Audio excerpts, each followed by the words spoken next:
themselves on the board. It's going to be Alliance, Oxygen Esports, and KCP who are alive on the other side. No one else looking like they can make it to match point by the next game, but certainly a couple looking to push up further. Oxygen sitting on 40 at the moment, might be the closest out of that. Actually, Alliance is just behind them on 39. Dark Zero, it was a solid rotation, but too many teams. I don't know if they'd worked out if it was DZ or not. There was a lot of sending going on there. It was intense there too, because FaZe was holding that back and the entire time. Catwalk coming in for Oxygen. Vayne looking low before he could pop a medi. Oxygen now moving in. Let's see if he can pump the shield back. He's going to start it right now. The ALGS are getting hurdled currently in Aiden's direction. The gravity lift. Alliance are in the best position to take care of this. They are just waiting for this to play out, but Pioneers have some high ground. And the ALGS Nasty with these nades have been on another level. Currently, KCP holding the high ground means the gravity lift is what this squad's going to do to try to contest them.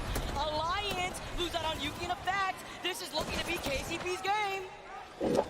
From the high ground is apparently it's just too much of an advantage. Oxygen stayed alive this whole time. Wow, the rat play does work out to grab them some points, but KCP and Nasty take center stage here in game 4. Let him cook! He is hyped!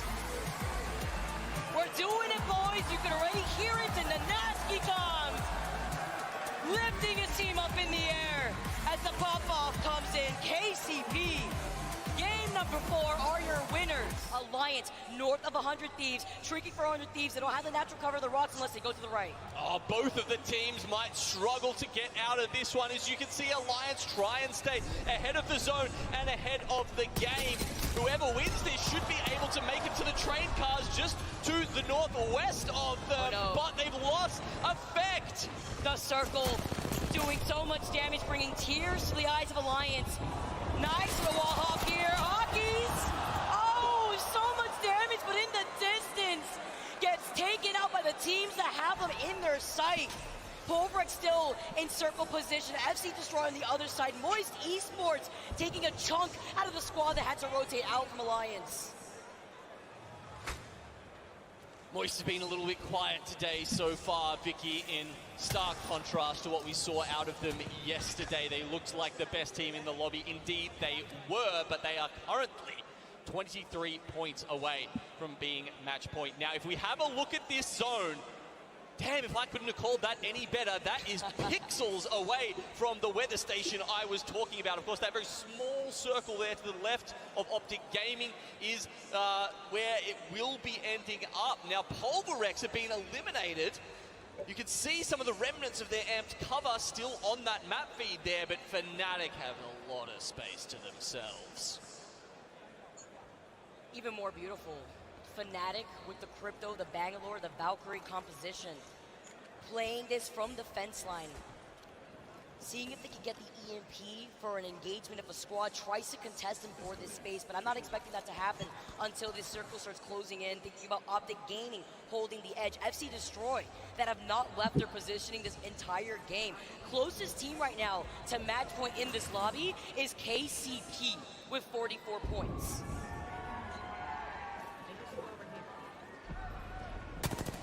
All right, it's about to go down here on the south side. Vicky FaZe, TSM, Exet, and Pioneers all coming out of the building at the same time. Moist are on the west of this and should be able to pick up some free points here. They are going to look on with glee as Arcstars, Alt, nades, everything come out from these 4 teams. Oh, TSM reps getting double knock, taking out FaZe alongside Imperial Hal. The black hole gets called in. He's trying to dance around. He's forced to go into the circle, the gravity lift to take him up. He's taking so much damage off the health alone. Can't walk behind him, but you can't get out of the line of sight. Anyone feel like a game 6? We're going again here. FC Destroy are the ones who come out of that alive. Moist also do very well.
Apex!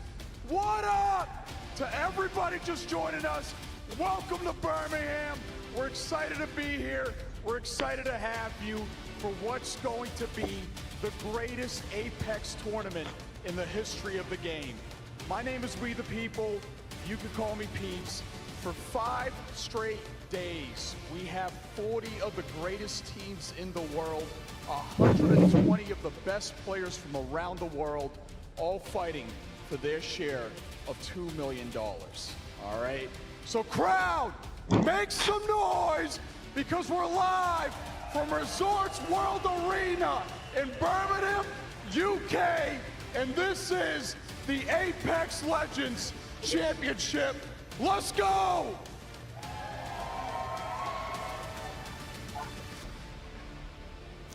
Thank you so much, We the People. He's been doing great all day long. For those just joining us from North America, maybe waking up at a decent time, unlike my parents who woke up at an ungodly time to support their son across the way, I will say welcome to the championship. It is going to be one of the best 5 days. Storylines aplenty. Storylines coming into a collision course here. The TSM possibility of getting 2 out of 3 in a year. The back-to-back possibility of Dark Zero doing the unthinkable, a split 2 in a championship.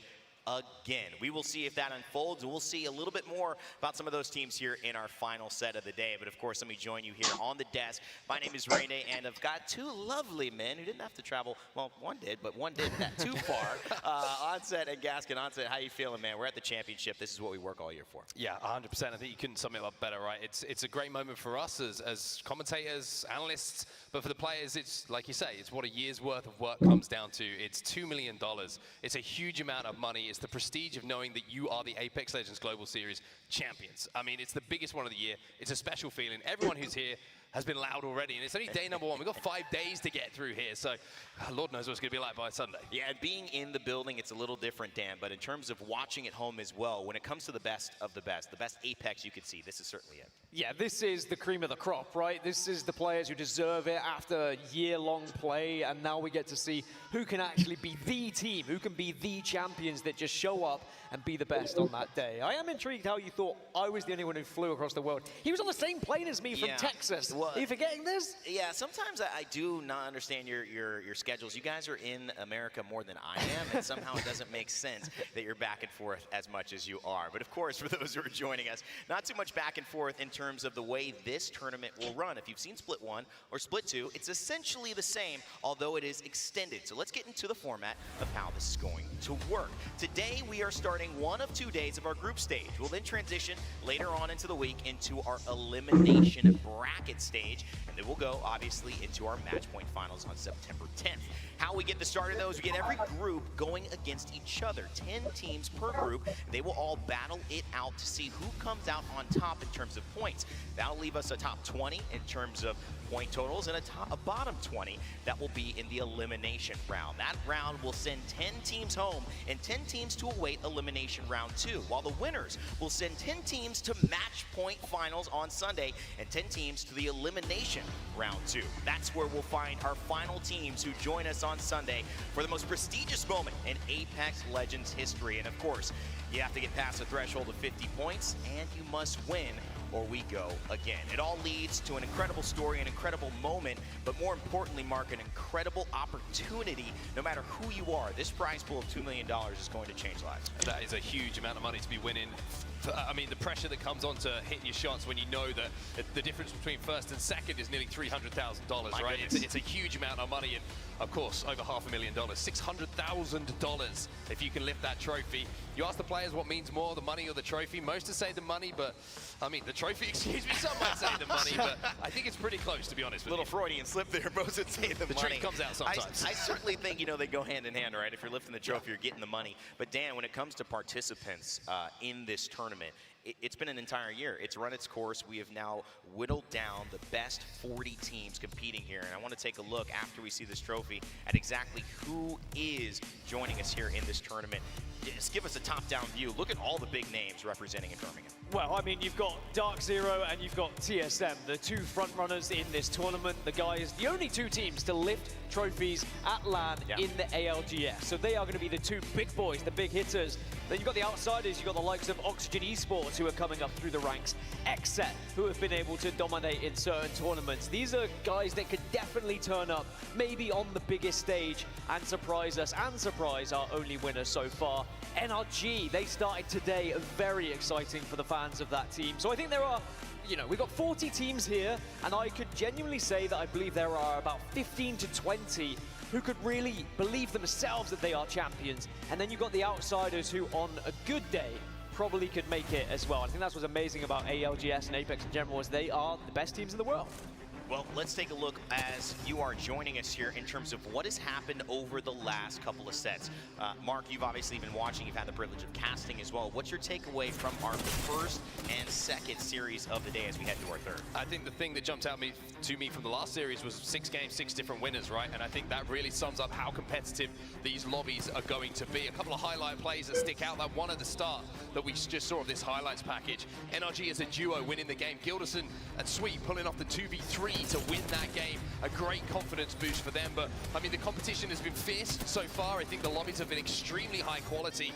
Not many contests going down. Everybody wants to play the long game. And I think when you're seeing end zones with, or should I say zone 3, zone 4 with 16, 17, 18 teams at some points, it means we've got some extremely high quality Apex Legends to watch. It's about as good as it can get. Apex South notably stepping up in these last few games, Dan, and they have proven that not only in Apex North, but also Apex South, they are threats to potentially raise this trophy. Can they cross the line, though? Every region is showing what they're made of, and I think that's what makes it even more exciting, is perhaps one of the regions or some of the teams that have been slept on are suddenly now coming to life at the biggest tournament, and that's when you need to do it, and that's when you can make history and you can suddenly put your name in the biggest of history books alongside some of the greats. Well, taking a look at the standings after 12 games played, you can see Dark Zero here with 59 points in terms of their performance. NRG 58, Blackhand as well. This is our previous series C and D. A and B also played earlier on, so in terms of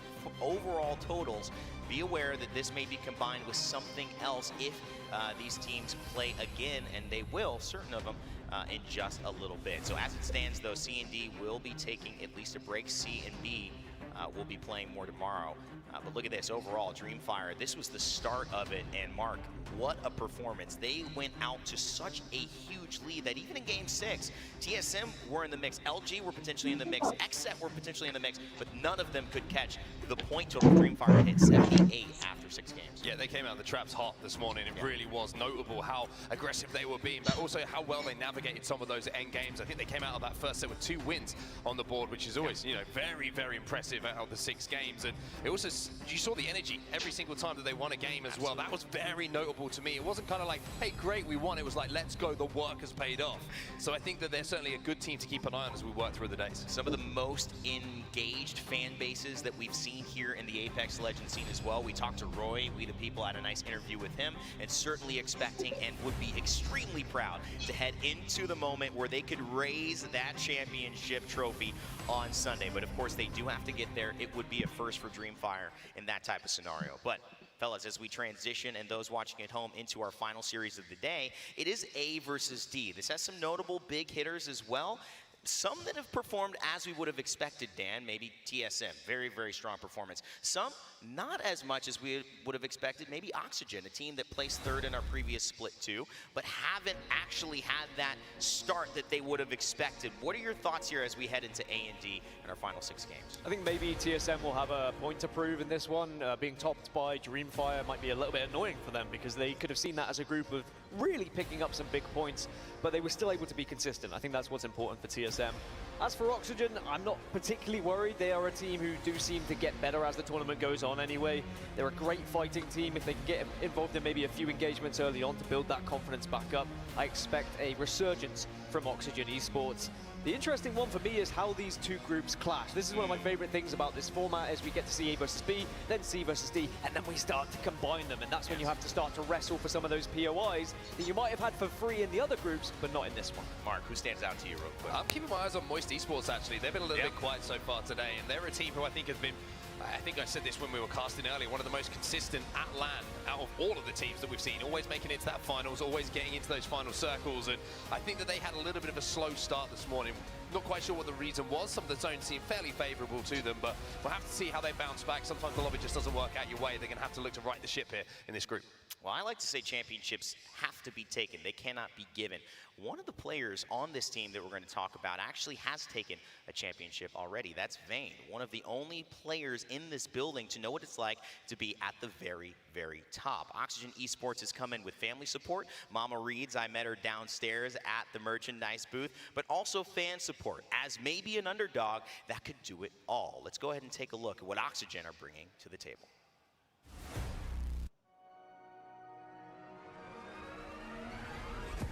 One of the best teams in the world has one of the most unconventional beginnings. Our story starts with Aiden and Reeds, two Apex competitors competing in arenas tournaments under the name Arena Demons. So me and all my controller boys, we started hopping on arenas. And had a lot of fun.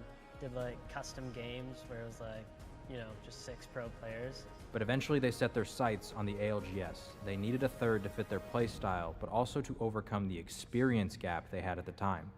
And in steps former 2021 ALGS champion, Vayne. Joining Aiden Reeds was very weird. It's definitely not like any team I've joined before. I don't think I was really worried much about their lack of experience, because, I mean, I had experience, so, you know, one way or another, we could work something out. As a new team, they put the region on high alert in their first ever split, taking down G2, C9, and Sentinels on contest, while also reaching a draw with TSM and Lava Siphon. But they needed to work on their macro to truly challenge for a LAN spot. During the first split, it was kind of, I mean, we're learning like little things, like we had a bit of macro, but it wasn't very good. Mainly it was just taking 3v3s, like just taking fights and winning them, because we're really good at fighting. And we had all this great team fighting, but at the end of the split, we started to realize very quickly that, like, you know, this isn't going to work, and we need to like be smart about what we're doing. Pretty much didn't know how to play the game. Even though we, you know, did decent in Pro League, that was just purely off of like fighting. Heading into Split 2, they added Thornton Smash, Psycho, SWL, and Muffins to their staff, and then Vayne swapped into being the IGL. All of this resulted in the team qualifying for their first ever LAN and getting signed to Oxygen Esports. It was really nice, especially because we stuck it out as a team, qualified as a team. The whole prior year I had before we qualified for LAN was probably my worst year competing, really in any game. I was definitely like getting close to that edge of like, you know, should I keep doing this? I was just excited to like prove to everyone how good we are. Many began to predict that Oxygen would be the dark horse team to try and dethrone Dark Zero or TSM. During the group stages, they showed they were up to the challenge, finishing inside the top 5 to head to winners. They continued with success with another top 5 finish to put them through to the finals lobby with advancement points. But now was the toughest test they would truly face, match point. And things didn't start off easy, as Dark Zero and TSM raced out to match point eligibility in only 3 games. The pressure was on. Oxygen needed to pick up the pace in order to finish strong. But sometimes, pressure creates diamonds. Oxygen reached match point eligibility in game number 6.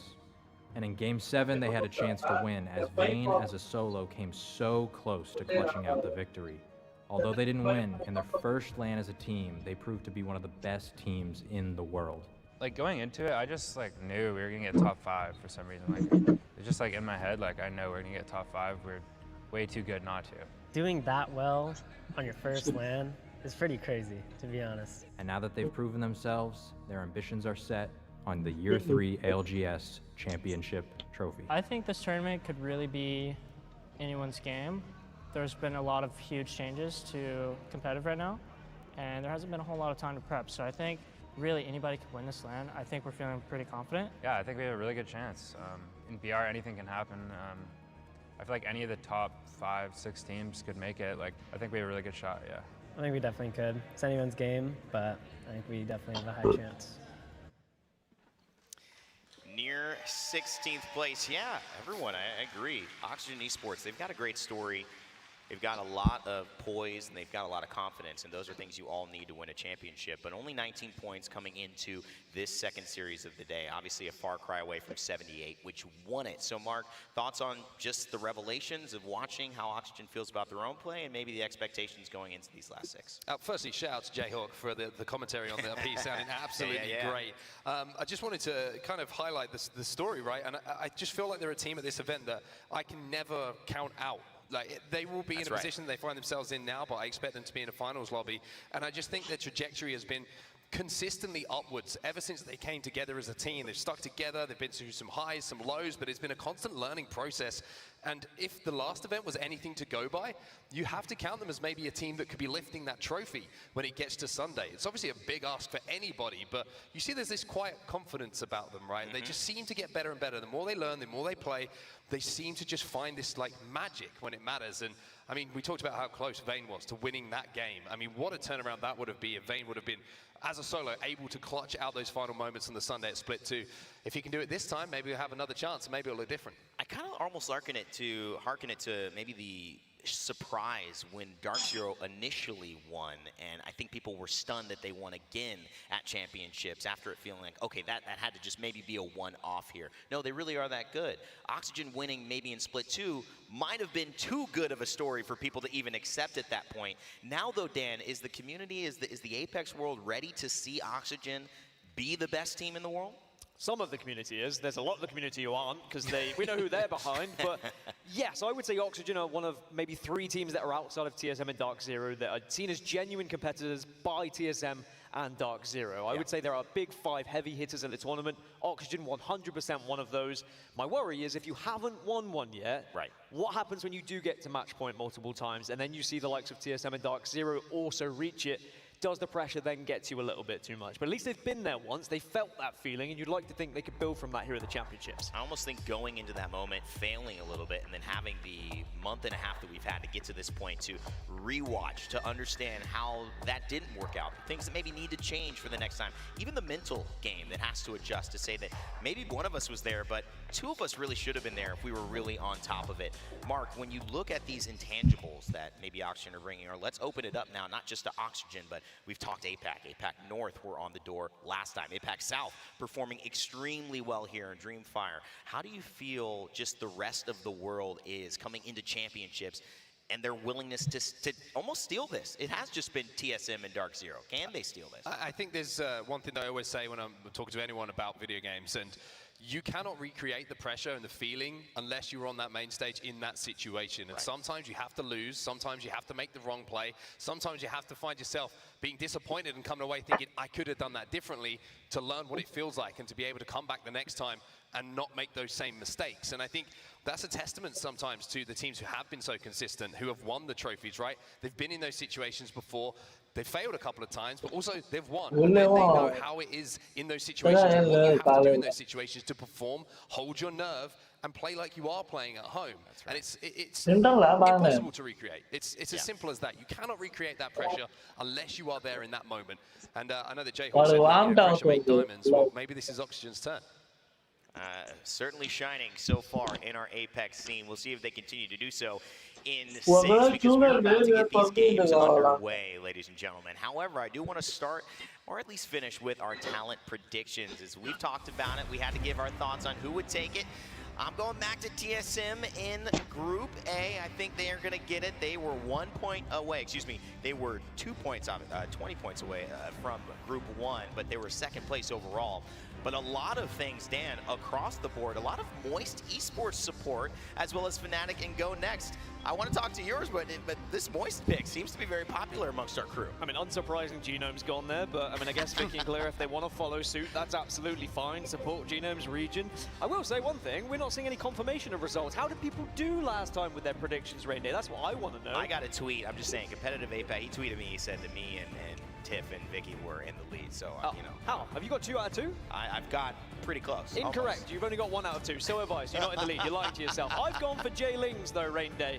I saw everyone else was going for TSM again, and Oxygen and Moist, you know, the big hitters, and I thought I'll go for an outsider. A little bit of an off-pick. Try and surprise you. Catch you off guard. How do you feel about it? You have caught me off guard, especially since you lied about you being tied with me, considering that I don't think your team scored higher than TSM in the first stage. It was So just I think about technically, predicting. if it's a this draw, one. then you know the tie would go to the runner, as we have been talking about sprinting races here, which Dan and I have done. We might do one, you know, for some extra content. Mark, you went Oxygen though, and I don't think we knew this heading into this segment. You believe they're going to win right now. I was influenced by the Oxygen propaganda that we just watched. Did you change it just now? We did this beforehand, obviously, but I just believe in Oxygen. I just love, like I mentioned previously, their trajectory as a team. And I really feel like if they get some good zones, especially on Storm Point, if they get some barometer zones, then they are so good at converting that other pros saying if it's a barometer zone and Oxygen in the lobby, they're probably going to win it. Yeah. So I just think that they've got that consistency factor. I want to see them maybe perform a little bit better on World's Edge, because Storm Point seems to be their bread and butter where they pick up their points. But I don't know, man. I've gone kind of with the favorites because I'm usually at the bottom of the predictions, and we all know that. So I've kind of like hedged my bets on some of the big boys this time around. One thing I really love is that there are so many teams here. When you really talk about predictions, you can really only kind of laugh at it for a moment. I mean, we do take it seriously as much as we can, but you just have no idea. So many teams have shown up here and at the moment's notice can perform better than we've ever seen them. That's what championships are all about. It's your time to stake your claim, to make your presence felt throughout the world so that people know exactly what you mean. And hopefully you mean business. I want to let you guys know as well, we have a brand new award that we are going to be giving away on Sunday, and it is our Positive Play Award. That's right, the votes are in. They have already been tallied, and it supports, for the first time, Electronic Arts highlighting a player in the community of Apex Legends, the chosen game this year, who has been one of those outstanding members, who has really shown support, who has shown a positive presence within their ecosystem of the game, and obviously feels like they represent what it means to be a positive player. Those results will be announced on September 10th, Sunday, our championship day. All right, we're going to go quickly to a break. When we come back, we have more gameplay, our final 6 games of day number 1 here in Birmingham. The championships are underway, so don't go anywhere.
Welcome back, ladies and gentlemen, to the Resorts World Arena in Birmingham. We've got the best fans. And you know why? Because it's still midweek, and they're here from the beginning of the day, right when it opened, all the way to the end, with our final 6 games coming on your screen shortly. We are here in the booth up on top at the caster desk, and the analyst desk. And one of my favorite things about this is sometimes, yes, we do have to juggle a few things. They are coordinating and getting this game underway shortly, so we appreciate your patience and hanging with us. But for the meantime, we do have a little bit more of an opportunity to dive into a few of the stories while we patiently wait. And trust me, we will get you to those games as soon as possible. As you see the players as well, it's just something special, guys. Walking into this venue, seeing these familiar faces, I think there is just a little bit of magic when you finally put the screen name or the experience that you've had hours online into actually seeing some of these pros in real life, giving them a hug, talking about their experience, seeing their family.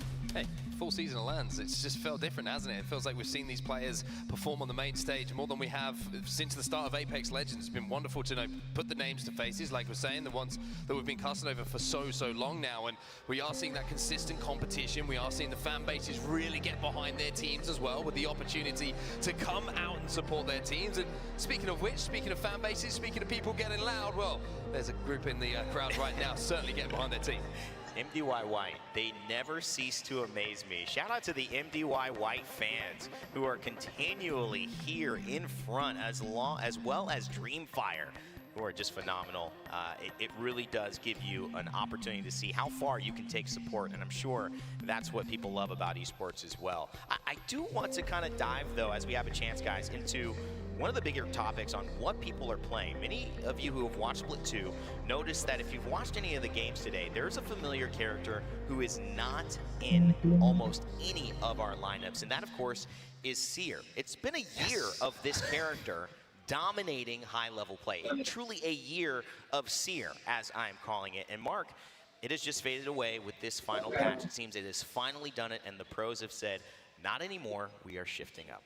Yeah, I think one of my personal feelings, and this is, my opinion on Seer, I've never enjoyed it when people almost get too much information for free without having to take a risk to gain the information, right? And we have seen the adjustments to Seer, and I think that now it's not as viable. You don't get as much of that information as you would previously, so people are having to mix up their compositions a little bit. We also have some meta changes and other things with other characters that play into that, but I think the pick rate dropping from, I think it was near 100% at the Split 2 playoffs to, I think nobody picked it when we had FaZe. FaZe was about with one Seer. Yeah. And I mean, that fall off is quite something, but what it does mean is when we're getting down to those end circles, when we're getting down to Zone 3, Zone 4, the pressure on IGLs to make plays, to gather information, to kind of establish what the lay of the land is, you have to work so hard for it, and it really is putting you under the microscope. And that's why I think we're starting to see a little bit of separation of teams being consistent at the top, because we've always talked about the best teams in the world will have the best leaders, the ones who can navigate them through traffic, who can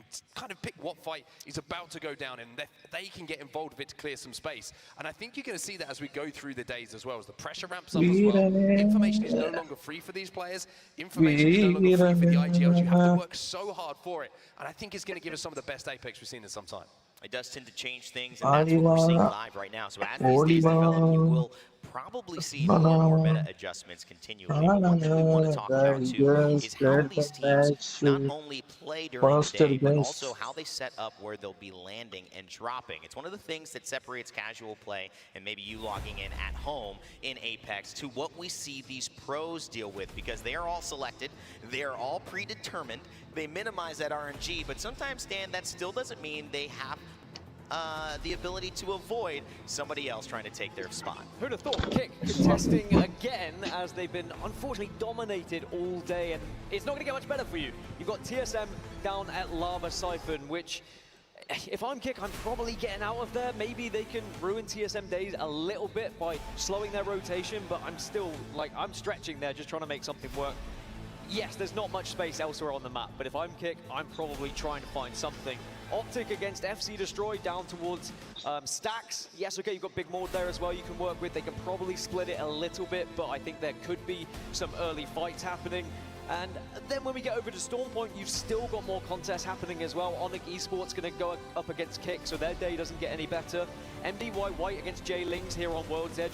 Maybe they'll share it. You've got Monument, you've got Fragment, but again, they could start to get a little bit dicey if they want to try and maybe get aggressive and try and take the other one out so they can get double the loot.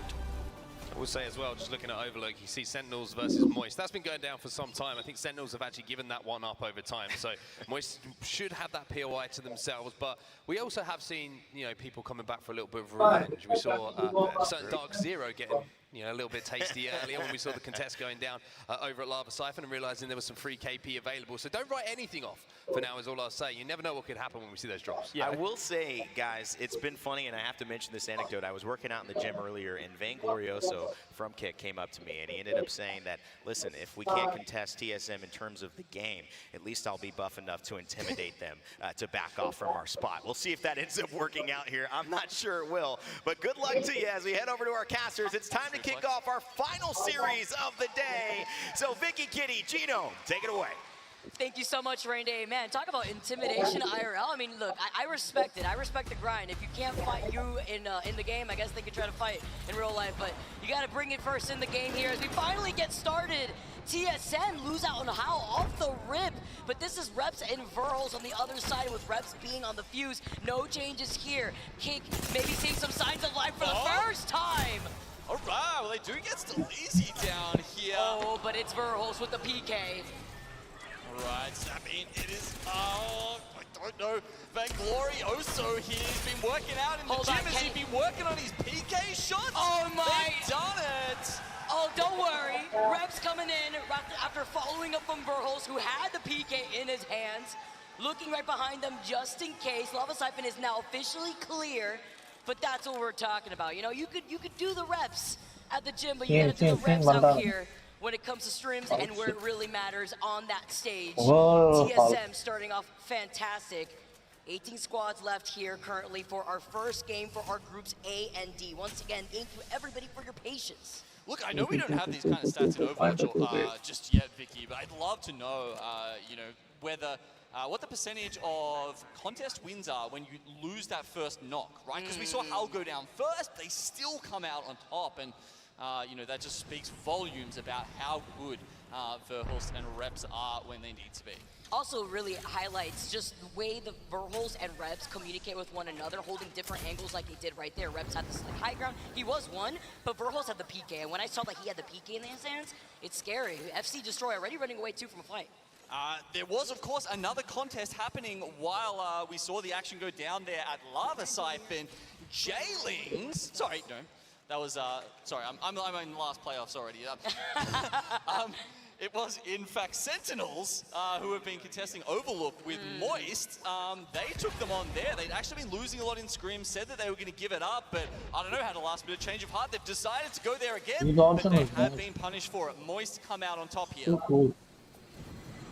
Already making the rotation right now, going from Overlook where they had the survey beacon and the ring console to now move towards Fragment. Moist seeing the next set of information on where that ring is going to be pulling. Pioneers obviously landing over by that Fragment side and actually had already made that rotation as quickly as they can. Go next to the south side of Fragment as we see more of these teams waste no time in rotating where they have already gotten that ring console information. You can see the ring going north. You can see on the little mini-map there of NRG, they've got the information. It will be somewhere around Fragment or Monument areas. So NRG,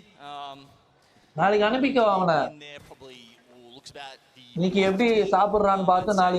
into the middle of the map and find their position. Taking a nice little overlook here, NRG. Already going to be rotating around the respawn beacon to the west side, close to Monument. There's 3 teams already in this area. It's going to be Moist, Singularity, Black Hand are making an appearance on that slight high ground hilltop, exiting out of the choke point from close to the Sniper Tower, close to the tunnel as well, south of Skyhook. With Oxygen also already making their rotation away from Lava Fisher, but so far we're seeing so many teams already find this rotation. You can expect a lot of the fighting to break out in these different buildings of Fragment, but no overextension at the same time. Seeing so much catalyst. Moist Esports was the team that you and I were actually looking at going into this group stage currently with A versus, or rather A and B right now, and they're looking fantastic with their Evo shields that they're already rocking. Nossi not even popping the cells at this point.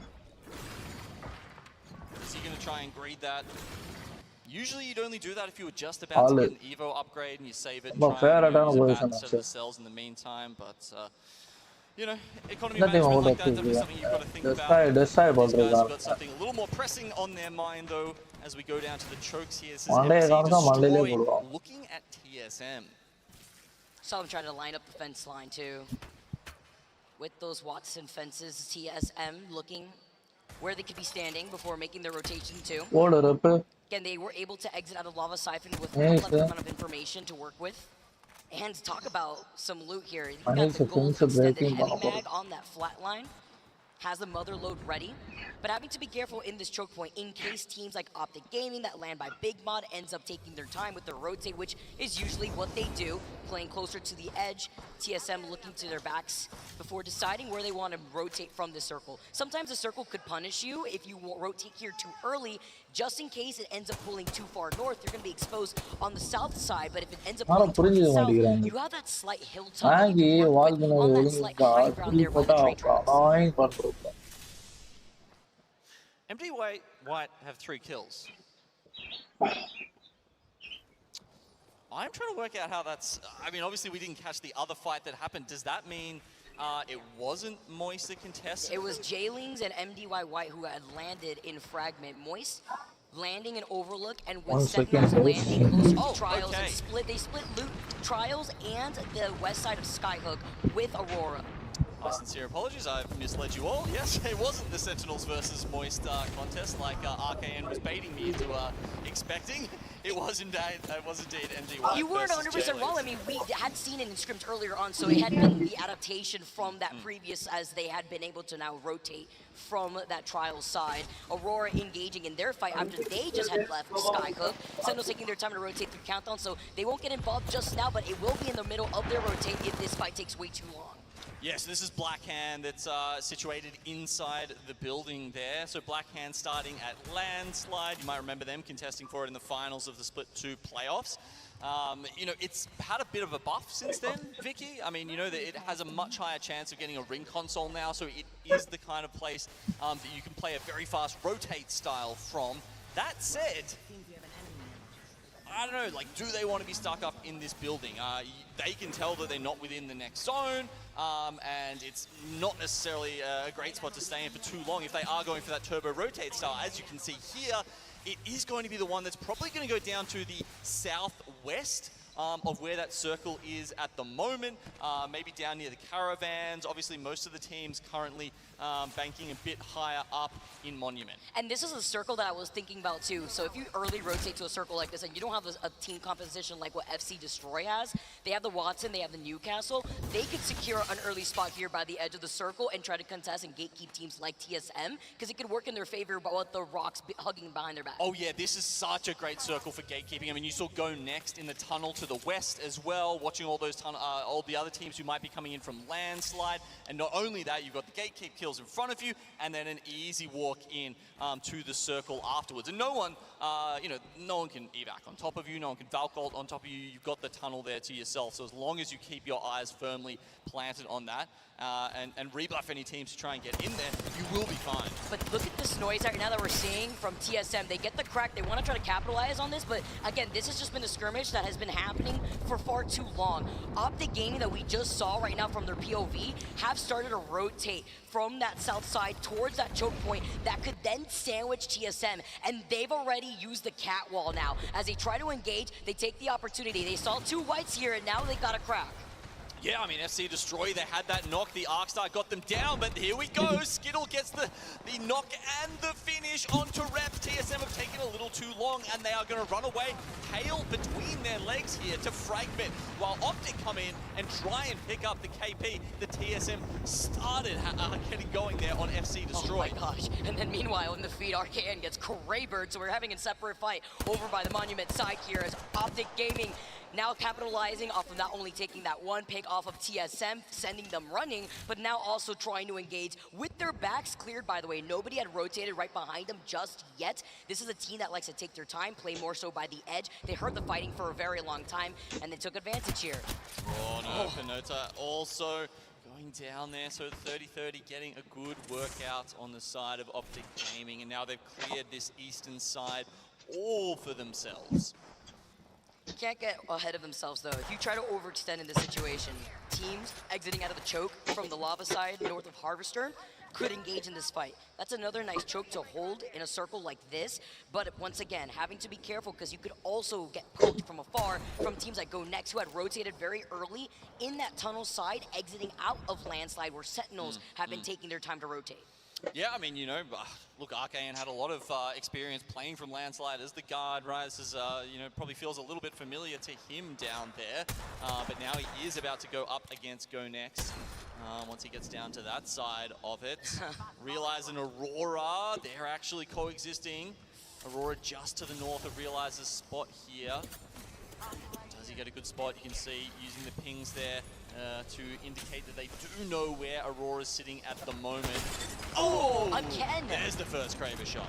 You love it. He got a knock earlier in Arcan, but they couldn't capitalize. They still were able to res Arcan, and that's why they had rotated away from here, now leaving this fight to just Realize and Aurora, but Sentinels looking to re-engage from right behind them. They have to be careful. Creeping up from inside the circle. They're about to approach Realize from right behind, and I don't think they've realized it just yet. Okay, they really need to synchronize the meds here and just get into the circle. Koifel has been amazing for Sentinels so far today.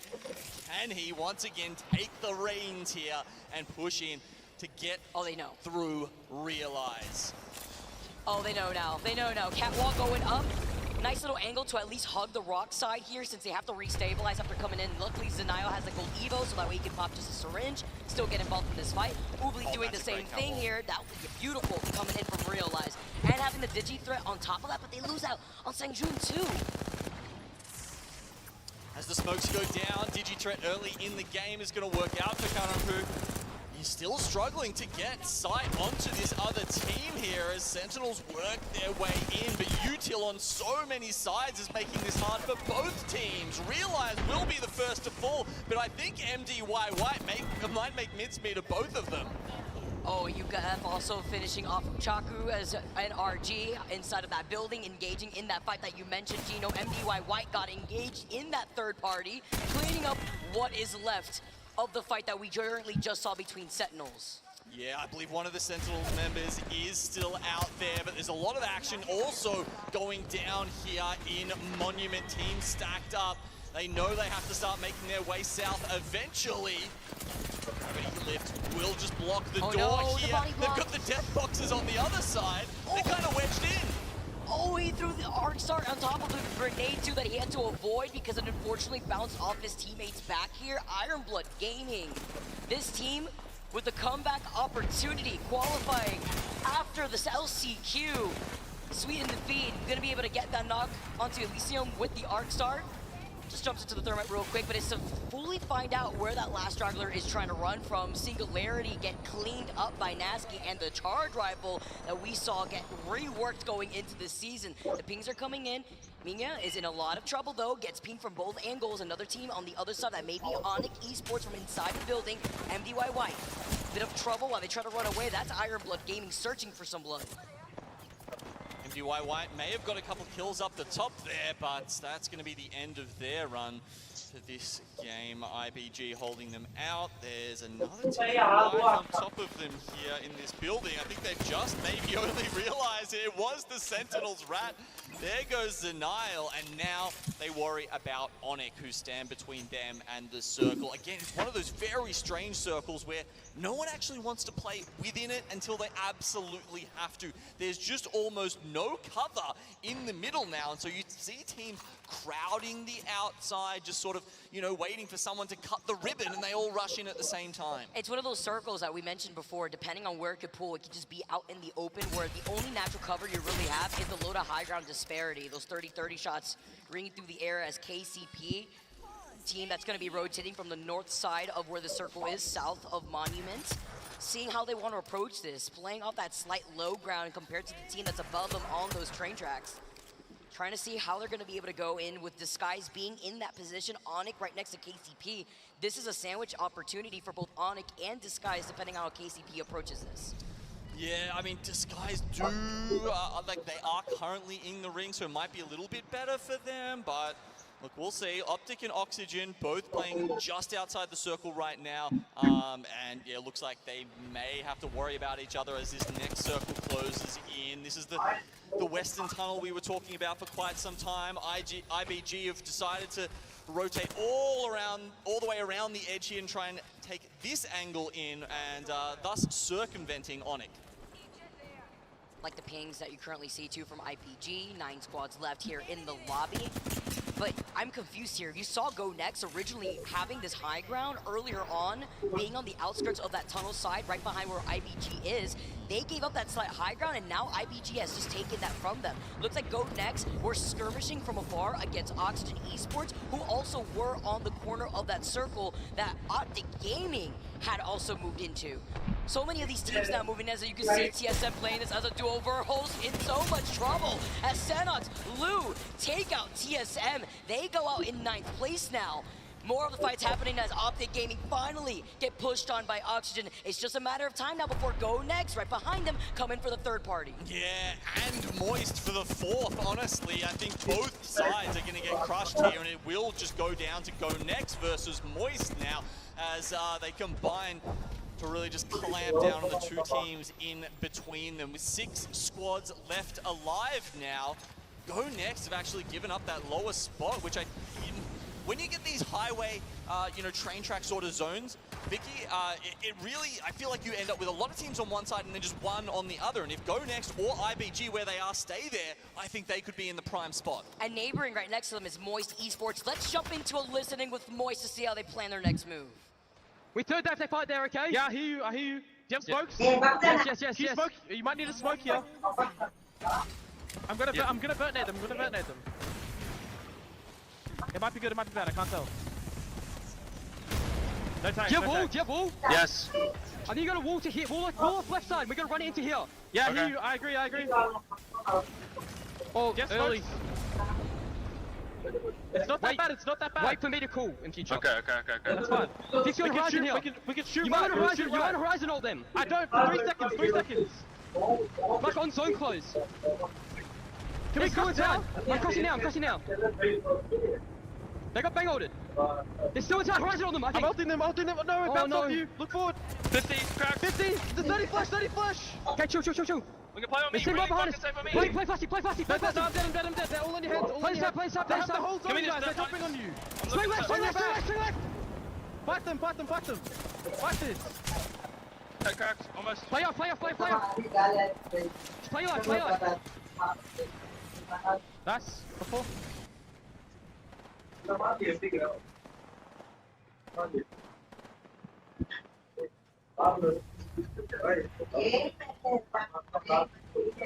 only just that, you also saw the mistake on the black hole. You heard the oh no going into the comms. It happens to, it happens to sometimes. That's the experience, and it was an unfortunate mistake because they wanted to dive in that fight. Now IBG coming off of their win in game number 6 in Group C and D, trying to ride that momentum right now, but Zinky looks like they're in some trouble. The headlock shots are gonna do it in. Manigu coming in instead, gets the res, but can there be enough time before Disguise comes in? Surely not. Disguise rolling up now, are not able to make use of that res, and now Nuku just has to try and hold out behind these knockdown shields. This guy is the champion. Let's get a doof in the crowd. Oh, the cheers in the crowd, the applause. It was just a matter of time, Genome. It was just a matter of time before Disguise came in.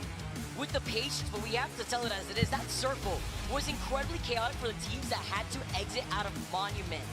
And Disguise did a very good job at making their rotation able this to guy. get there all the way from the south side of World's Edge. Yeah, going up from launch side there is tough, right? Not only are you far away, but you're a couple of rough chokes away from there as well. But I think the way it kind of worked out is a lot of teams really clustered into Monument and Fragment, and so the teams that were sort of just holding the southern side of that zone, they actually didn't have too many other teams to compete with, to contest with until the later stages of the game. So as you said, it was really that shove out, the one we saw TSM go down, you know, Moist and Go Next were some of the only teams who made it on that sort of eastern seaboard. It's a good point too, because Disguise had taken their time as well, 10 rotating kills. in there and finishing off with 10 KP, 2,500 damage out there too on top of the dub. That is huge, especially when it comes to that first game on World's Edge. They want to play to their strengths. This is definitely a team that when I look at them on World's Edge, I see more confidence compared to what we usually see on Stormpoint. Especially as the first game of the series, right? We'll take a look at the I know final it's a circle now, lot but of it just gives you so much confidence going into the rest of it. You can kind of loosen up a bit, right? Like, you know, we talk about needing, say, roughly 33 points in each series. ரெண்டு பேர் தான் இருந்திருக்காங்க ஒருத்தன் காலி ஒருத்தன் பாதி அடி வாங்கிட்டான் வேற மாதிரி takes a lot of the pressure off for you. So here we're having a look at that final ulti loading load. Luckily they've got this nice little cliff there to play from where they're this guy is a maestro போய் யாரும் நசுங்க the rest of the teams. Cleaned up the last member of Moist. Go Next was eliminated, Maestro eliminated. On the fight that was happening right in front of them, and it was Axel போய் crush பண்றாங்க அவங்க for them to get the remaining members here in this game. Let's also not ignore the fact that when they were previously playing I believe they had finished the champion in black. The match Nice guy. IBG, the team that won Game 6 in the previous group that we just saw, their hands are warm, they are ready to go, and they took that Game 6 with 12 KP and rode on that momentum going into this first game for group stage A and D. So finishing off in that second place with 9 KP, also fantastic to make sure the gap isn't too far ahead in this first game. Yeah, and just to touch on this for people who aren't familiar with the Apex South scene, I suppose, this is a very different Iron Blood Gaming roster than we saw earlier in the year. This isn't the roster that came first in Apex South in Split 1.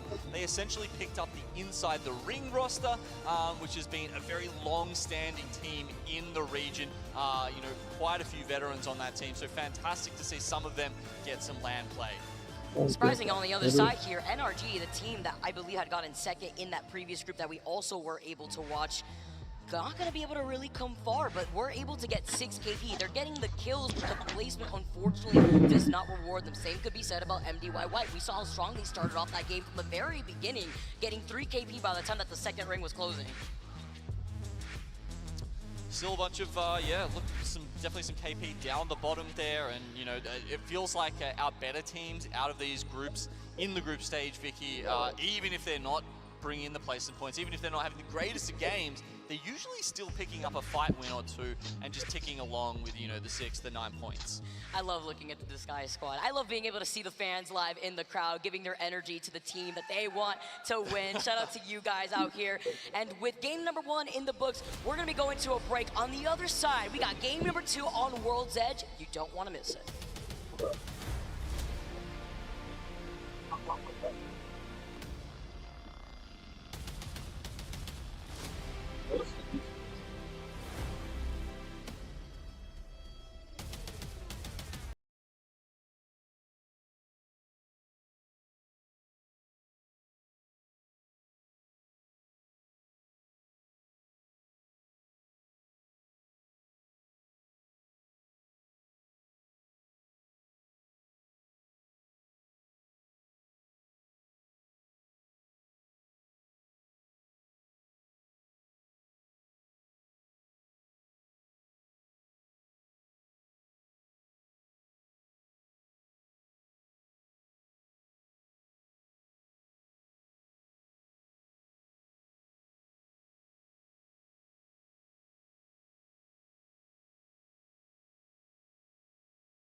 WD Black, the official storage partner of the Apex Legends Global Series.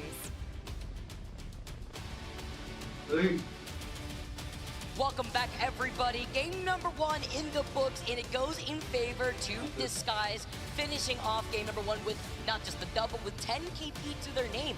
Overall, though, that top 3 overall match was incredibly close with so many of our teams that ended up in a very chaotic circle on top of those train tracks, on top of the fact that a lot of teams were congregated in Monument, having to exit out from that slight low ground when there were teams waiting for them on that high ground on top of that hill. Yeah, and you know, Disguise, they weren't in the top 20 after all of our teams had played their first group stage match. So 22 points, I believe it was there in that first game, is going to go a long way to making those guys feel a little more comfortable here at LAN. As we said, it's been a while for some of them, since Poland for some of them. Welcome back to competitive Apex here in LAN. It's a different experience, but now you get to enjoy it, reap the benefits. This is also a team that I feel like individually the players benefit off of momentum. I mean, you could say that about basically any team, but specifically the mentality of it is incredibly important. And when you take a look at the time difference, the amount of hours that our Group A hasn't played versus what we are currently witnessing from our Group D, they just finished playing in the Groups C and D. And so they're pretty warmed up going into this lobby. Our Group A, not so much. They played like 4 or 5 hours ago and now getting re-warmed up all over again. That includes Disguise, IBG, another team struggling a little bit at the very beginning, taking that dub in that final game within their own respective group in that previous lobby that we had seen. And this is also 2 teams that I feel like IBG does a really good job on Storm Point. So having a very good game on World's Edge will also benefit this team. Disguise, on the other hand, this is a team that I feel like excels even more on World's Edge. So this is where you want to take that advantage, run through with it. We saw some early contests going down as well, some early 50-50s. Match number 2 is coming up shortly, and we are going right back to World's Edge.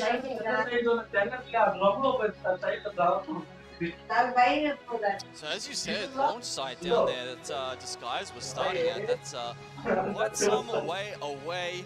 Maybe they'll get a more subtly pulled this time to help them out. And we will, of course, be keeping a keen eye on those contests once again. TSM coming back from being behind at the start of game 1, and it was J-Lings who went down to MDY White over at Epicenter. So look, I don't know, we could honestly go either way with the contest this time, and hopefully we will be catching the action of one of those 2. But yeah, look, TSM and Kick really struggling across the entire group stage so far, because they have decided, like, they're the ones who chose violence, right? Like, they have decided to contest someone on basically every map and every group that they're playing in. That's kind of tough. At least for Kick. At least for Kick, it definitely brings a tear to my eye to see the experience. But that is their decision, and when you try to contest a team like TSM, you're going to be inevitably met with that contention, with that challenge. I mean, you've seen it on social media, the way that Imperial has posted, all right, Kick, go back. And I mean, that's the nicest way I could put it here. Yeah, I mean, they have mirrored the compositions on Kick and TSM right now, both choosing Fuse, an incredibly good character in those contests. And yeah, I mean, you can see why, right? It's a legend that we actually saw a little bit before it was in the meta at all, just purely for contests, but now it's kind of creeping into both. And it's like, okay, well, we'll take it as a contest pick, but we're actually not that mad about it on World's Edge overall either. And you also think about what Fuse brings to the table against so many catalysts that we have in our lobby, and not just that, you have to consider the armor changes too. Going from 150 to 200 to get that blue Evo shield, and with those knuckle clusters, best believe not only are you clearing some space, but you're dealing a good amount of pressure and damage too on top of it. Verls has already landed on top of a blue Evo. We are going right back to the fight that we had seen already in the beginning from our last game. All right.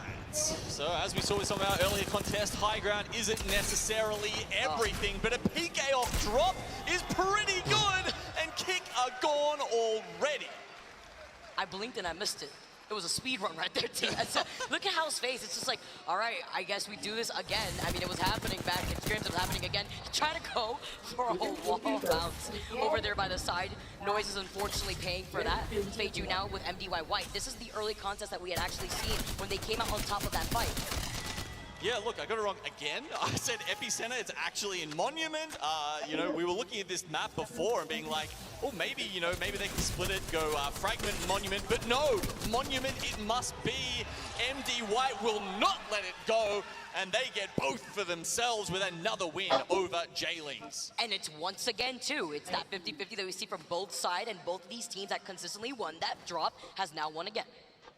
But that's not all, Vicky. We've got something else going on. Optic and FC Destroy down at Big Mord. I don't think these two teams went at it last game. I think we got at least, I think it was just those two early contests. Maybe they managed to, you know, land stacks Big Mord, and maybe they don't want to do that this time. Maybe it's a drop ship difference. Who knows? Getting those catalyst like having those reinforced is really important in these early fights. Well, this is a decision made by FC Destroy specifically because they had landed stacks and then quickly rotated past Optic. Because of that, that allowed Optic to then move in behind TSM, not only engage in their fight, but then deal with FC Destroy in the long term. So they're taking things into their own hands here, and even with that attempt, you see the trade-off from both sides. Optic lose out on Skittle. On the other side, Hammer Drill goes down here. Playing off the side, though, means that they also have that Newcastle Watson comp that they can just bunker down in if they so decide to do it. Oh, they can't give them time. Two of them are so low right now. It's a 2v3 with Optic versus FC Destroy now. But if they give them time to use their meds and get back up, Optic surely will go down. They're trying to get the res off on Skittle Cakes right now, and they do actually get him back up. So many of these individual fights happening right now. Next choke point that we're currently seeing right here on Onyx Esports while tuning right back into Big Mod. Will the engagement happen? Hammer Drill may go down again. Literally one here. Skittle Cake was not able to get res. Hugging the door, trying to block it off. Sends out that smoke nade drop, having to drop around the side, take the zip line. Nice shoulder-to-shoulder situation here for Optic Gaming, but playing this cathartic. This has been quite an elongated fight here, and this is usually the time where you'd be like, all right, tap the watch, time's up, boys. There's going to be a third party coming in, but luckily the ring is so far away, and the only team that would be anywhere near Disguised, they split landed in launch site and dome, and they've gone over to go craft by the looks of it in tree. So, you know, they're busy just like playing their little edge style here, and luckily for Optic and FC Destroy, they get left in the 3v3 TDM. They can deal with this, and while the circle is closing, the winner of this fight will also be able to walk away with a survey beacon in Big Mod. So that's something to know, as well as the great loot. But Optic Gaming don't like how long this fight has been taking and has already gone ahead to start rotating to the north side towards Geyser. So unfortunately, counting their losses, as it doesn't look like they were able to res that third, so having to play this out as a duo, wondering if they were able to get the banner at the very least and maybe get the res over by Geyser. Yeah, the beacon's there. I'm not sure if they did manage to grab that banner in the end, and I don't believe they're playing a support character either, so that won't help them, even though the crafter is up and running over at Geyser. Here we get a look at the circle now, and as you can see, it looks like there's probably I'm going to give it a 50-50 here between Landslide and Countdown, probably erring on the Countdown side. Sometimes you also see this pull towards the north side of Landslide in that open area where you would have to rotate towards the east side of Countdown. Already those teams having the high ground, though, will be able to take advantage of the squads that have gone for an early rotate and have decided to stay on the low ground. Yeah, look at a team like KCP playing over towards Lava Fissure there. That's not a bad bet. They also can just pop quickly into the ring and grab the ring console over in Lava Fissure if they feel like that might be worth the meds and just the risk to help their next steps and formulate a plan from there. All right, Zane. Bunny hopping his way all the way around. And they say you can't do movement on console. Having too much fun. KCP also had the bow check in the hands of Nasky. And Zane's also got the gold extended light mag. The only thing he's missing is those disruptor rounds to ring through the air, and that would be deadly. All right, tell me, Vicky, if you get the alternator early game, are you sticking with it? Are you a believer? Are you like, oh yeah, I'm definitely picking up the disruptor rounds, or are you just like, no, let's play it safe. We take the R3 or the R9. I'll take it until I start rotating. If I've already passed 2 POIs and I don't see a disruptor, if I find an R3 or one, okay. or 2 POIs, that's the rule. Yeah, it's a 2 POI rule for me. Some people will just give it the one and done, but unfortunately, at least for me, I want to be able to get that faith because those are disruptor rounds. It makes you happy, but unless you're on the other side, then it makes you cry. Literally brings tears to your eyes for how much it hurts. Oh, right, Knuckle Cluster still finding some impact to eat that from across, still being able to find some takes, and they also have information. That's something else that the Knuckle Clusters do for you. It allows you to check the Evo shields from the opposition, from the squads that are rotating from landside, which is Onyx Esports in this situation. I mean, who needs Vantage, right? Like, yeah, as you say, like, you know, tickle them with Knuckle Cluster, you get that info Just anyway. saying, give Echo a P2020. You just never know what Echo could do flying through, all right? But, you know, sometimes even if that sniper isn't enough to give you some of that check, at least you got those Knuckle Clusters to do it for you on Fuse. Yeah, because Vantage having 3 guns with the with the sniper rifle isn't enough. We need 4. Chuck one on Echo. I like the idea. Ironblood Gaming with this Valk over to the side, just neighboring right alongside Aurora. This is a difficult situation unless they start wrapping around the mountain closer to Grandma's house, because if they do want to try to rotate towards the Volt side, Fnatic is there already. And then once they get through Fnatic, Aurora just get right behind them. And if they want to engage on Aurora, then they're just going to get third party by Fnatic. Yeah, it's a bit of a damned if you do, damned if you don't kind of situation. But I gotta say, man, Aurora, it feels like they've got a rule as well. It's like, oh, we can't leave Skyhook until we've had a fight. Until we've taken a team fight, maybe taken out another team, we're going to stay in Skyhook. So, you know, the zone is not here, but Aurora are, and that's a statement we'll probably be saying a few times throughout this tournament. What was it team that I think about? Choosing violence. It's Aurora now. Able to rotate on the other side. Take that gravity lift to try to take. Kai does 9 impulse. Gets a little bit of a haircut here. Also some information from the other side. That's IBG once again. Fnatic is still overlooking this fight. Not trying to overextend. The attempt was there from IBG. It's the respect. Sometimes you get the Bloodhound scan into the Bloodhound scan. Show that respect. Fnatic creeping closer though. I don't know if the other teams do have that info on Fnatic being there, but if a knock comes out, you can bet they will get that sent. And that's a good point too, because that's also a decision that Fnatic needs to make. They're probably going to be holding split positions. Two members looking to see what's going on over by Skyhook, which, by the way, KCP have made an appearance. So there's 3 squads that will be rotating from that south side of Skyhook into where the circle is going to be pulling. And if you could take a look at where it is with some of the teams that have that ring console information, it is pulling towards that north side of Landside in that open area where Energy could have predicted maybe it could be pulling towards that truck. That said, Vicky, we've got 3 squads very close to each other, but absolutely nowhere near the zone right now. So FC Destroy, they're on the tail end here of Optic Gaming. And to their right, actually now probably getting a little further away, is MD White, who are going to be probably going back through Monument where they started out. I mean, with an evac, they'll be fine to get right through that rock, but do you want to risk taking that in a position like this? It's the same equivalent to the problem that a lot of teams still sticking to their Valkyrie in the last playoffs had. It's the risk of trying to land too late on top of a team. KCP, hearing the fight, getting involved themselves. This is one of the 3 teams that are still in Skyhook, trying to see what's happening over there by the squad that has that Bloodhound and has scanned them already. I mean, almost 4 as well, right? Fnatic are leaving a man in the tunnel to watch that, but they're like watching with keen interest what's going on here. And IBG have said, well, we're probably taking a little bit too long now, so we might actually have to rotate all the way out of the circle to get out of here, while KCP and Aurora sit even longer in Skyhook. Interesting. Probably have medkits to work with. Wondering if they haven't already scanned that survey beacon, if they're just opting to get information, or if they're opting to take a different approach, maybe with an evac. We're gonna have to see how that plays out for them. FC Destroy. Another team rotating from the circle, this time around from the south side of World's Edge. This is the team that was contesting Optic Gaming before in Big Mod, and they have not let them breathe once, almost to get revenge after what happened in game number 1. But is this something that they want to take on this rotate? I mean, it's not a terrible rotate if they have the meds for it. They could approach from staging if they know that it's just a solo from Optic Gaming. Wow, Vicky with the call here. I've just had a look at where the ring's going next, and you have nailed it.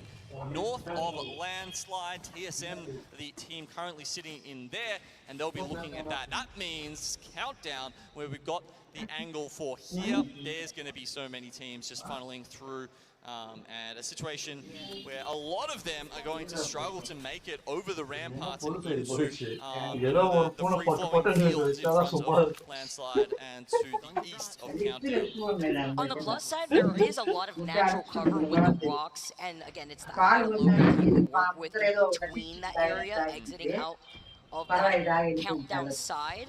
But from circles like this, it sometimes also pulls over to the east as MDYY engaging in the fight. Burning down what we had seen from the team IBG, who had to rotate all the way outside of circle. Yeah, because they were going for the res there. They had the mobile respawn beacon down, but unfortunately, it's a beacon in more than one ways. You see that big pulsing green light, and you know another team is there, so MDYY are going to take the KP that comes along with that. Absolutely served on the silver platter if they want to work with it, but something that maybe MDYY have to keep note of is the team that's right in front of them, Go Next. But if they engage here, this will be the noise that Fnatic needs to hear to know that they're about to fight. Currently, Disguise also in some trouble. Look, round 3 closing 17 teams. You all know what that means. It's about to kick off. Oh, this is going to be the bloodbath moment for game number 2. Disguise going for the res. In the plus side, having these gold evos, you love to see it because you could just restabilize just as quick here as Senox having to reset completely. See the piercing spikes on the floor, TSM on top of that high ground on that platform. They had a nice rotation to this platform on land side when they were hanging out on the south side outside the mountain from Countdown, seeing all these teams congregate together and avoiding a lot of that chaos. Some amount of meds. I was just wondering as we saw a couple of team members on TSM quite low on health, how many they'd have. If you're up here without the Lober, it can be a little tricky, but Fnatic now finally in the tunnel getting into the action. It was just a matter of time. Where else are they going to go but Fnatic? They dropped the ball and served themselves to MDY Whites. The crowd energy here to support them, and with the gold knockdown, you're gonna be able to get that res with some extra health. I mean, you got some time to go into that next circle, but there's so many teams, Genome, still alive. 16 squads still left. Yes, they have the extra loot, but they're gonna have to exit out of that tunnel, or they'll be in that slight open area where other teams like Go Next, NRG, can start taking pickings at them. Yeah, the Hipfire G7, it's always a little bit of a gamble, I say. And Optic Gaming, trying to gamble that no one's going to notice dropped here in this position. I hope he's picked a skin that blends in with the grass or the pallets particularly well, because he's going to need some camouflage, I think, to stay alive here. Realize, looks like they're taking one of the caravans just near him. Meanwhile, TSM up here may not even have to use that much ammunition. They could just keep those knuckle clusters on repeat to charge up those Evo shields, and you can see Reps has almost got that third one up to purple. That unfortunate rat from Optic Gaming ran for their life from FC Destroy, chasing right after them, going hunting as Sentinels hunting themselves. Disguise get eliminated at the very end. Maybe trying to go the last member, trying to go wrap around, but just too much damage coming in as Sentinels full gold Evo shields to rock with here. Love to see the weapon loadout too that we're seeing from RKN. He's been rocking this very consistently in the games that we've seen him play. And now as KCP also with this rotate coming in from the skies. This is what I was wondering, that what they were gonna do if they wanted to rotate from so far away in that north side where all that fight was happening. Well, now they've been able to secure a spot here close to the rock and with the Newcastle ult. Oh man, they better hope the Fuse teams don't see where they are, because sometimes it's a little bit of like, oh, do we want to waste ammo taking down this Newcastle wall? If you're a Fuse, you're just like, oh yeah, I'll do that. No worries, just use the ability. Nasky Saw dropped, Optic Gaming eliminated, the creeping barrage knocks Bambino as Go Next had used up the catwalk earlier. Oh! What? How did he not see? He was standing right there. And with the beamage on the alternator, doesn't even need a sight, doesn't even need an extended mag. Him fires him, gets the knock. Now we see Moist getting involved here too. Onyx Esports engaging onto NRG. You can see the double catwalk coming up.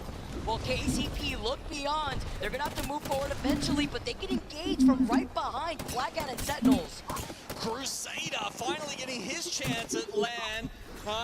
obviously taking the place of Fussy here on Onyx. He's got a lot of pressure on his shoulders and very big shoes to fill here. Onyx, though, have been looking good so far this land, and the man has been gifted with the red weapon here, the Prowler, and he's putting it to good use. Doesn't have the Digitrain. He must have ran away when he picked that weapon up here, but nonetheless, still a beam of a weapon here as Crusader falls under a lot of pressure. So does Moist Esports. They get taken out by Onyx as Raki, being on the bang, sends out the smoke, is going to be able to try to go for the reset. TSM finding some picks of their own. Black Hand, hearing the fights though, are still hugging this other side by Countdown. Well, happy birthday to Raki. Hopefully the other teams are going to gift him a reset, and I think we might actually be getting that one, as Black Hand here on the northwest side are going to have to start giving up this position and moving in. We've got 6 squads left. TSM finally moving past and mopping up FC Destroy.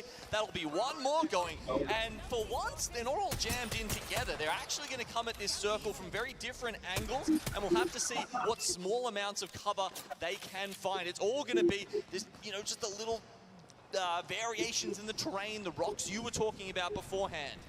And that's why they're playing so far on by the edge. We also saw so many cat walls going up in those previous fights that if you don't have a cat wall by this point and the circle's closing in, as you can currently see right now, it can be incredibly risky to rotate early if you don't have the natural cover of the rock side.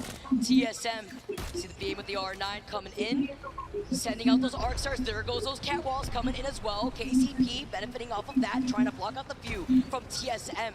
They completely pinched Realize on the other side, but don't want to give their back to them as they move forward. Oh man, TSM are taking so much space though. You can see angles on either side. They've got the red shield, so they feel like they can take that poke before they have to worry about too much. Black Hand, they'll come down and finish off Realize. Do they catch off TSM 2 split though? Man, Verholst and Hal just do this dance around so many of these teams, especially when it comes to these split positionings that they can hold. KCP with the Newcastle wall, with the rock. Nasky gets the knock. TSM on that rock themselves, finding themselves to send out Mufasa. Verholst can hold that position right there, right next to the cat wall. Okay, so TSM, they've switched up the game plan. Now they are holding hands, looking to roll over these other teams one by one, as a unit, as a team. Onyx go down, KCP, and got the 3v3. TSM versus Black Hand as your last 2 squads for game number 2. Taking to the skies on the gravity lift. Hal takes on top of the rock. Finds the man again on the R9. Look at his ammo though. He's got only 4 bullets in the reserve here. Drops down. Maybe he can try to access that box, but it looks like with just a 30-30, this is all he can work with. Reps, incredibly low, gets knocked. Hal gets a trade, and TSM level with the champion. 30-30 and a dream are able to dance around the gravity lift. Find me to the skies. This champion பண்ணிருக்காங்க. Wait காவஸ்.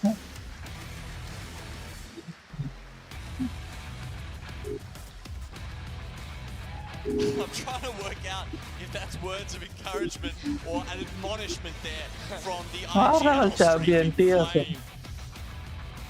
It was a good effort by the team, but TSM, how good did they? Bullet காலி ஆயிடுச்சு. ஒரு clip அடிச்சிட்டு அதுக்கு அப்புறம் repeater க்ளூவை போட்டு தூக்கி repeater வச்சு அடிச்சு ஓல்ல வச்சு மண்டையில டொங்குன்னு ஒரு கொட்டு கொட்டி.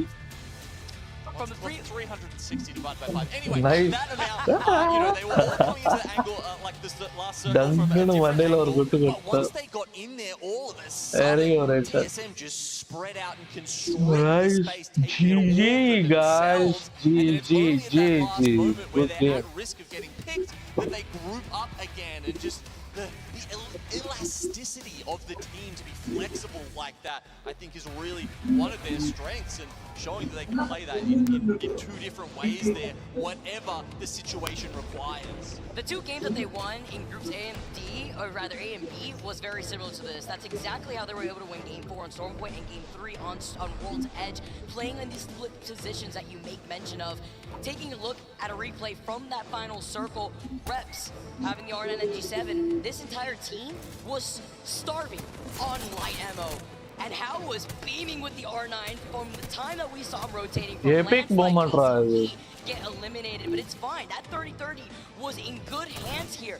Even when the squad took to the height, with that gravity lift, he was able to not just ignore who's on the height, he had faith in Verholst right there. Sorry, but you're coming with me, gravity lift. Like, I love that play. Surely how running Anta podu mandela or podu tracker. has to be on one of those Reddit bingo cards as well. But oh look, TSM have taken out, what is that, like their third game already for today? I think level it's been champion, a very TSM. impressive effort by them. Has to be one of, if not the highest, just game to win ratios so far. Looking very impressive. That is their third dub for the day today. I like the consistency that we are seeing from TSM. Not so surprised. Once again, when I was taking a look at scrims for the first 3 weeks, I did see that this team was incredibly consistent. They're bringing that energy going into LAN as they should, and also being able to secure a good amount of KP aside from the dub after that second game.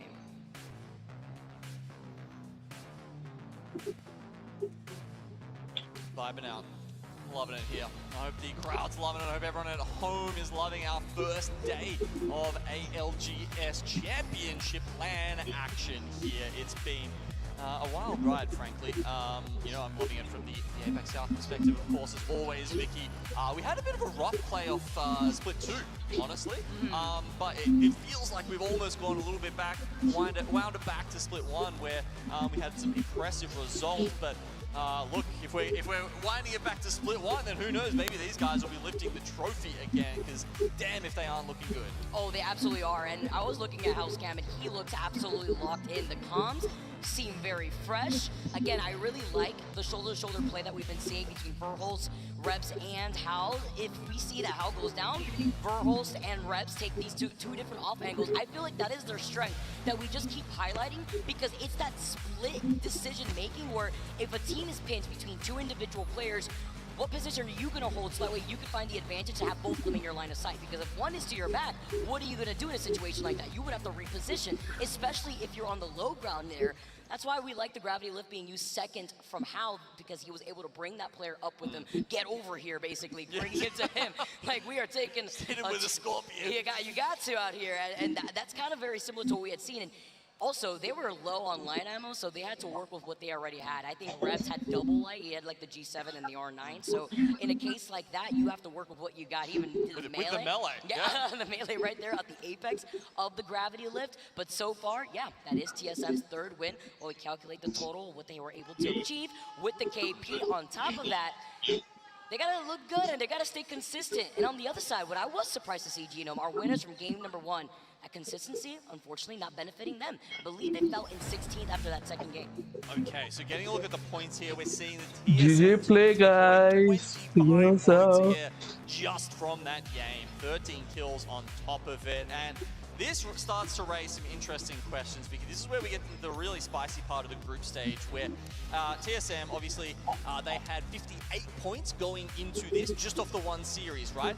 Chuck 25 on top of here, couple for the rest of the games they played, and you're like, okay, TSM 100%, they're through to the winners final. Sorry, the winners part of the bracket stage now. At that point, you can start worrying about, like, hey, we don't like the fact that Kick are contesting us. We can just start messing around with these guys, right? You need to start locking down your drop spots. Once you are through to the winners final, honestly, that becomes your next objective. Or if they want to do what we had seen previous between Dark Zero and Dojo and grief other teams maybe out here too. Yeah, finding the opportunity for it. They're already comfortable. Just why not in that case? But we have to let these games extend, see how this is going to go for TSM. Because our top 3 squads right now, even going all the way down to IBG in that 4th place spot, are rather close. Yes, there's that gap between TSM and Disguise after just those 2 games alone. But we have noticed with these teams, I'm talking about IBG when it comes to Stormpoint, I mentioned it before. Some of these teams just do better when we make that transition into those final 3 games of the series where they do a better job on Stormpoint. It definitely does differ from map to map, doesn't it? And, with 2 matches down, I mean, you can see the people who are on 0 points, right? J-Lings and Kick, that's because they're getting contested. This is kind of what we're talking about with, the teams who are deciding to vie for those POIs. It's a big risk, and you might end up with that donut in hand. Talking about J-Lings and Kick in that situation, the contest coming in and not benefiting them in those first 2 games. But when do you call it at that point? Do you just commit when you have only 1 game left on World's Edge? And if you find yourself more comfortable, then do you just decide to go somewhere else, or are you going to just take the L and just try to do better on Storm Point? Well, I think we've seen a shift in that, right? I feel like in times gone by, you know, it was like 1 or 2 games, and then you're like, you know what, I guess we go Dome. Like, no one else wants to, that's kind of our lot now in life.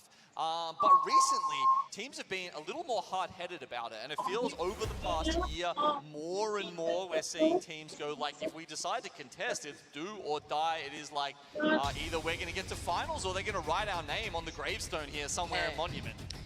If you want to dig your own grave against the CEO himself out here trying to make a name for this champs, let's take a look at the stats that we just saw currently right now within this stage alone. Going to be able to get 6 kills, 6 success thus far, but it's about the damage that he's been able to put down with the follow-ups between Furholes and Reps. All right. Yeah, I think that was just from the last game, I'm assuming there. You can see 6 kills, almost 3k damage. But yeah, if that was just from last game, that's nuts. I mean, you know, 2.7k damage in a lobby like this is pretty damn impressive. Actually, yeah, probably would expect that because it was, what, 13 kills for the team, right? So that does kind of track. And if you have looked at you've really gone deep into the stats in past tournaments, Vicky, you will know that Imperial is very often all the way at the top. Well, while he's locked in, I want to hear from Keeps, who's taking a visit to the WD Black booth. Take it away. What up, everybody? I'm We The People, and I am here at the WD Black Lounge at ALGS Championship, all right? So they have one of the sickest setups you could possibly hang out in. If you create an account with them and buy a product, you get 10% off their entire product range, which is a heck of a lot of money you can save. But that's not all that they got, all right? So powered by Cyber Power PC here, you could actually 1v1 a pro or an influencer to win a WD Black product, or they also have some free coaching lessons that you could just come here, become a better player, become a better streamer, anything at all. But that's not it. So if you head over here, part of the ALGS passport that you do have to fill out is you have to spin this wheel, all right? And by spinning this wheel, you get to win some amazing prizes. And not only that, after you fill out your passport, you do win some more prizes as well. So we're gonna spin this wheel right now. Let's see what we get. Spin again. So guess what? We're gonna spin again because I got a feeling, and I got a feeling like the Black Eyed Peas. It's spin again. 3rd time's the charm. You can't make it up.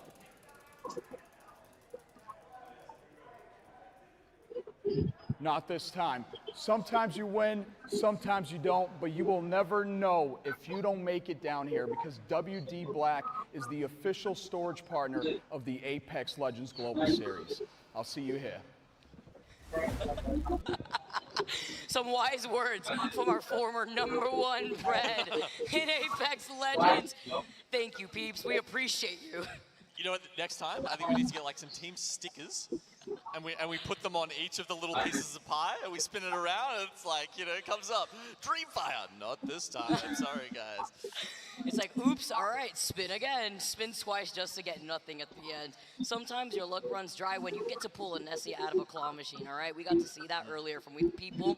But we also want to see what goes down into our next game. That's 2 games down thus far. We had Disguise take game #1 with double digits, as well as TSM take game #2 with 13 KP to their name. Let's see who takes game #3, our final game on World's Edge before we transition to Storm Point for our final 3 games of the day. So we were looking at TSM and Kick last time. Now I'm just going to keep my eyes on J-Lings and MDY White. So J-Lings going with Bangcat Horizon, MDY White. I think they were the same, actually. So, you know, both going with what we would call the meta composition at the moment. Horizon, like, I always keep my eye on that pick for contest because it's just so important, but then it does vary by POI, right? There's not a huge huge high ground, I feel like that you necessarily fight on as much. Maybe Come on, the make middle this tower in Monument, but you thing. do have like fairly good access to that with ziplines and whatnot. So look, And the either cat. way, What does a cat bring to the table too? On top of that, if you're forced to play off that low ground too, piercing spikes cover some space. Yeah. At least it's option coverage, depending on how the transition of the fight well, goes. she's very good without her ult. I Yeah. think that's what you would say about Catalyst, right? But we'll go back and see if TSM can mop this up as quickly as they did the second time. Let's do it again. TSM versus Kick right now. And Hal's already picked up the PK. Ooh. 1-2, Scooby-Doo over to the other side. Oh, Is no. that gravity lift though? And he heard him coming in. Oh. Where are you go? Where is he hopping to? Okay, Oh, now it's all up to Verhulst. Verhulst. How many of the others are still up from Kick? It's 2 and they're gonna drop. They get it on him. Oh, not this time. Look at his smile. Look at his smirk. Kick said, don't worry. We got it once.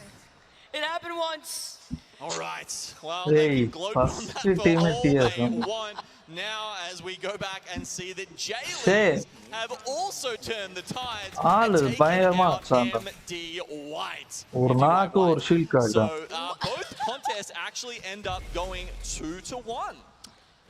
We talked about it. We said this was the last game in this 50-50 that we were going to see on World's Edge.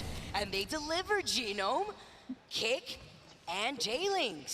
Having some breathing room now exiting out of these POIs with some information on top of the fact that they both have ring consoles to have that knowledge on where that ring's going to be pulling. How do you feel about the disrespect, Vicky? Listen, you're right there next to the booth. If you're gonna try to do that, shoot at my box, keep that energy. When I have to walk and get some food later, we have to see how that goes. Maybe see how the social media is also going. We also see 2 evac towers that were called in by Blackhand and KCP. So teams are not wasting any time to rotate into that circle. Yeah, so we've got the circle.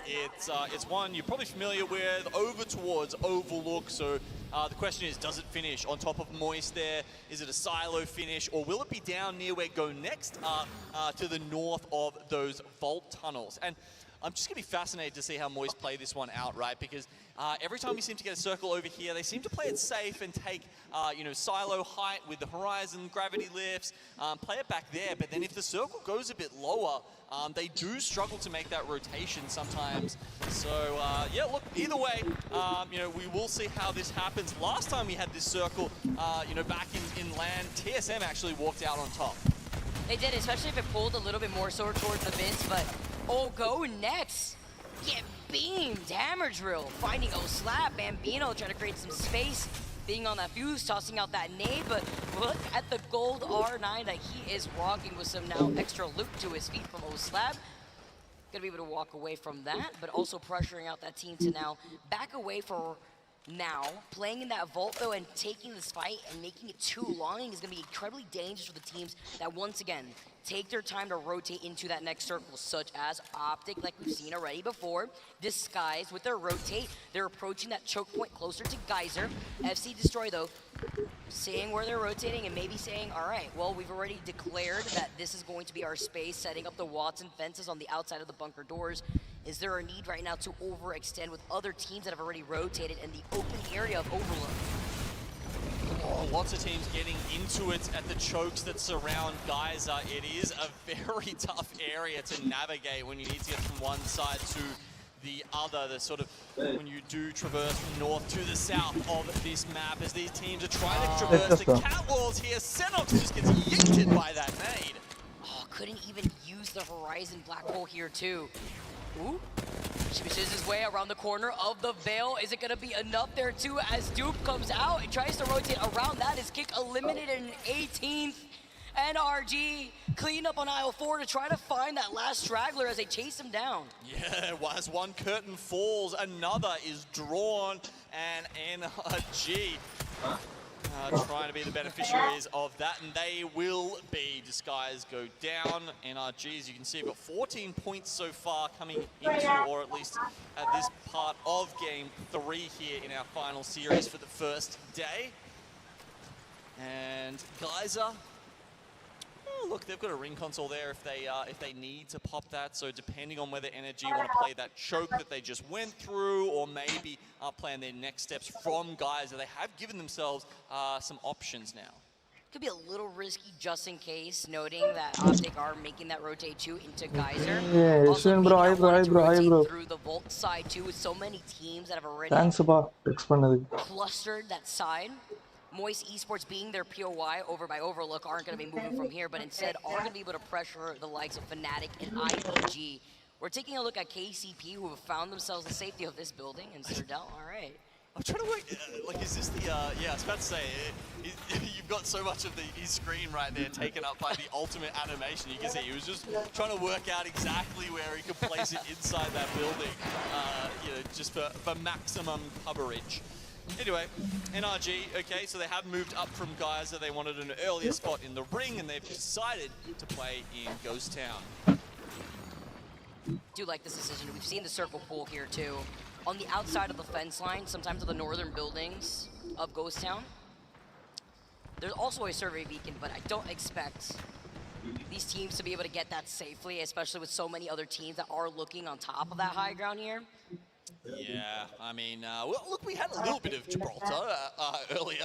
I don't think we've got one in this lobby. We'll have to go back and work out who that was. I think it was one of the APAC North teams, I think, that was playing Gibby, and really in these kind of very tight end circles, the dome protection is the only way to get a scan off in one of those. But Energy, I like the position that they're holding right now. You saw Sweet at an off angle on that slight high ground right next to the building that Energy are also holding, and they call it. Look at where this circle is going to be pulling away from Overlook. Yeah, this is what I've said. Like, Moist just keep holding this position, and the circle just will not go there. Does that mean that's a, you know, is that a current season thing? Because, you know, these teams, they say that there's trends every season, right? And you're like, okay, we see a lot of this circle this season, and it feels like certainly the silo ending we are not seeing in tournaments very often so far in Overlook, but Moist continue to hold that position, and we've got to see if this time they've learned some mistakes maybe from the failed rotates the other times, and they can get in a little bit further. See, you have 4 months to be able to see where these circles pool. You know, you have 3 options depending on where that circle is here, and that's something that they've been able to adapt around as well. Yeah, they're on top of the silos, and Moist can now see where the teams that they were able to pressure out originally are now going to be rotating. The Crafter is busy, and Waltzy just with this position with the 30-30 and a 3-time scope. Yeah, looks like he's waiting for, he was hoping to maybe hold back a shot until someone actually put something on the Crafter and then just try and beam them down, but look, getting a little bit impatient, saying, well, no, I want my purple shield, 138. Still needs a couple of shots on the Peter to get there. Put a little bit of damage right now. Meanwhile, teams that have already been in no name like KCP and NRG, not going to be able to move. Sitting very happy here, while Go Next, and have also not moved from that Volt Tunnel and having to play this game completely as a duo after FC Destroy took advantage, moving in, getting that one player. So many teams are playing by the edge of the circle, but you could expect chaos from that north side teams. Aurora, Onyx, Ironblood Gaming, Moist, Fnatic. And once they all engage, you know it's easy pickings for the teams on the north side of No Name that could try poking from the window side. Yeah, and out of the couple of teams you just mentioned there, certainly Onyx and IBG have been okay at making their way into the later circles. Aurora, who look like they're about to try and take a fight with Onyx, as I think both teams put down a Bangalore ult there.